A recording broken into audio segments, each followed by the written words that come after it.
That belongs in a museum. Impressive decks. Yeah, it's definitely a good card to have in this matchup, but in this particular situation, it might be too little, too late. It is worth noting, though, that the Paladin deck doesn't necessarily have that many ways to deal damage directly. It really relies on having minions on board and in many cases, preserving those minions with things like those Divine Shields.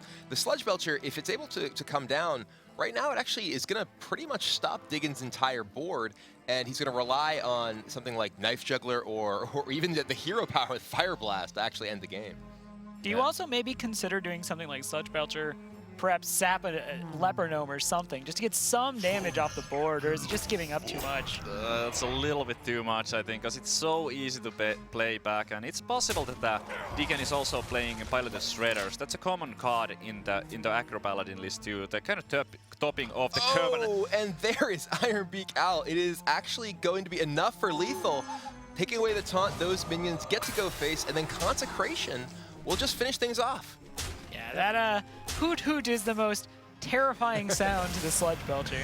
Yeah, Sludge Belcher has you know, he does a little bit of burping, now and then, I think, and that really too. But Imp Gang Boss is as good as Imp Gang Boss needs to be. It's one of those cards that actually super frustrates me when I'm playing against Warlock. But we saw it last turn. That was a great draw. Or is it? There's an Iron Beak Owl waiting. It looks like a great draw. It looks like it certainly does. It's a very appealing draw, we'll say that. Oh no, because if I was Kolemoen, I would go for the huge VanCleef right here, right now. With the coin, Deadly Poison, Prep Sap, he can make a 10-10 VanCleef, and if there was no Owl, the game ends right there, trust me.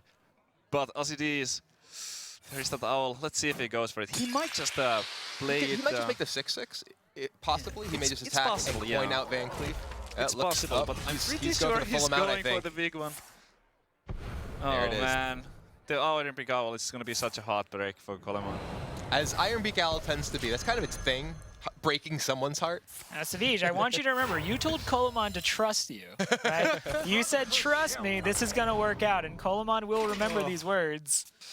What's that? Is that a hoot hoot? And then there's the Sergeant, even if he wants to kill it right away. Even get the 2-2 body off the table. Oh, that's just like rubbing it in. We just see it in Kolemoen's face there. That is Says exactly the card he did not want to see. Why did I trust Savjz? No, but you have to go for it. It's. I think we did see that Kolemoen had the Auctioneer, and allowing a deck with Auctioneer and Malagos most likely to get multiple ticks off of Emperor, that can lead to disaster. Speaking of disaster, that's just what this turn looks like for Kolemoen here. He doesn't really have any particularly great plays at all. He can play his own Boom. That'll make essentially free Sea Giant for Diggen, who can then just trade in and force damage. Yeah, that preparation from the top was certainly not what Kolemoen was looking for.